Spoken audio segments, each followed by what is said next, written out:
Yokohama Shopping Trip Log, what you get is a kind of almost genre-perfect Iyashikei show. If you don't know anything about Iyashikei, it's a genre of anime that is essentially just meant to be calming.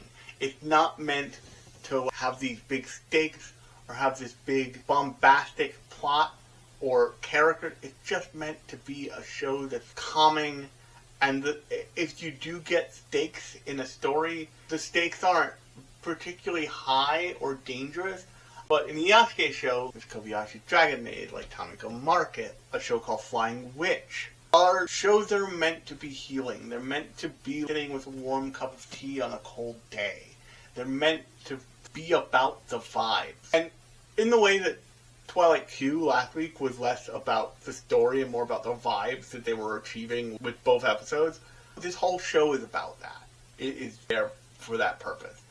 But the show follows a character named Alpha, which we'll get to her name in a minute, as she runs this quiet cafe. And if you're not paying attention, it's a quiet cafe out in the boonies, and their nearest neighbor is a good bit away, and this old guy who runs a gas station and garage that never seems to have any customers. And the show does a good job of setting you up to think that, because it shows her driving into town, quote unquote, going shopping and being amongst people and all this other stuff. And then she drives back out and she heads to this cafe that chronically has no customers, it seems like. But I can't remember if it's the beginning of the show or the end of the show. The show builds the beans. At the beginning of the episode or the end of the episode. But the show builds the beans eventually. It says, this is taking place in the world that is post-apocalyptic. So when you watch the opening of the sequence where she's driving her little hilariously yellow Vespa-style scooter down the road, and she comes across a road that's washed out. But it's more than washed out. It's been washed out for a couple years, at least.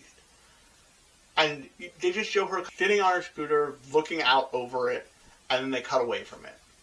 And you're not sure what that is. But then, once you hear the explanation, definitely at the end of both episodes, it all starts to fit together.